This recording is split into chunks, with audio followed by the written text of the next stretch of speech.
இது வரலாற்றை கொஞ்சம் குயிக்காக பார்த்துருவோம். நான் எழுதிய Kanchi to Cambodia Greater India Revisited என்ற புத்தகத்தில் நான் ரொம்ப தெளிவாக சொல்லியிருக்கேன் இதை. முதல்ல அந்த தெற்காசிய நாடுகளுக்கு போனவர்கள்லாம் வணிகர்கள். அங்கே போய் முதல்ல எஸ்டாப்ளிஷ் பண்ணிக்கிறாங்க. வணிகத்தை ட்ரேடை எஸ்டாப்ளிஷ் பண்ணிக்கிறாங்க. பண்ணின உடனே திருப்பி இந்தியாவுக்கு வந்து ப்ரீஸ்ட் அழைச்சிட்டு போகிறாங்க. பிராமணர்கள் அழைச்சிட்டு போய் அங்கே கோயில் கட்டுறாங்க. கோயில் கட்டின பிறகு அடுத்த தலைமுறை அந்த கோவிலுக்கு அதிக பணம் கொடுக்கிறது. அதுக்கு இப்படியே கோவில் வளர்ந்து கொண்டே வருகிறது. இதுதான் சிஸ்டம் அது. இதில் வந்து என்ன பிரச்சனை ஆகிடுதுன்னா, காலப்போக்கில் வரலாற்று ரீதியாக பார்க்கும்பொழுது இந்த கோவில் எல்லாமே சடங்குகளுக்கு முக்கியத்துவம் கொடுத்தாங்க. ரொம்ப இந்து சடங்குகள்.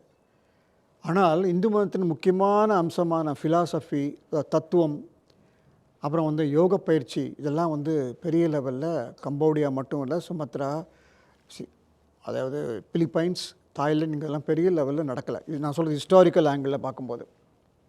அதுவும் இல்லாமல் இங்கிருந்து போன சிவாச்சாரியார்கள், அப்புறம் வந்து வைஷ்ணவர்கள், இவங்க எல்லாமே லோக்கல் பாப்புலேஷனோட மிக்ஸ் ஆகி கிராஜுவலாக அங்கே இருக்கிற பெண்களை கல்யாணம் பண்ணி கொண்டு திருமணம் செய்து கொண்டு அப்படியே டேப்பராகி போனது.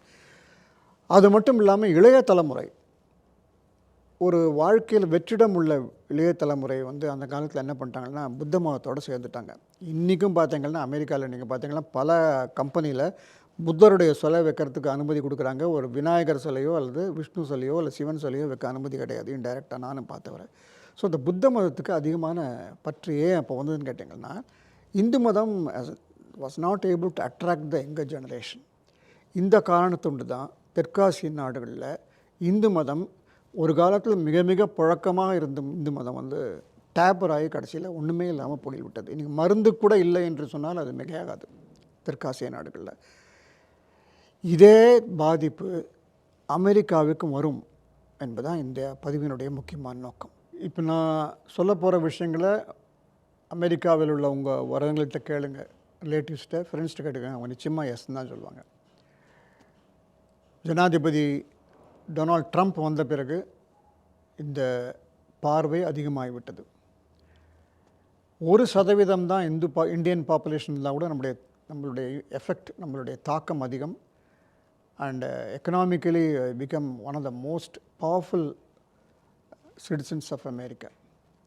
So naturally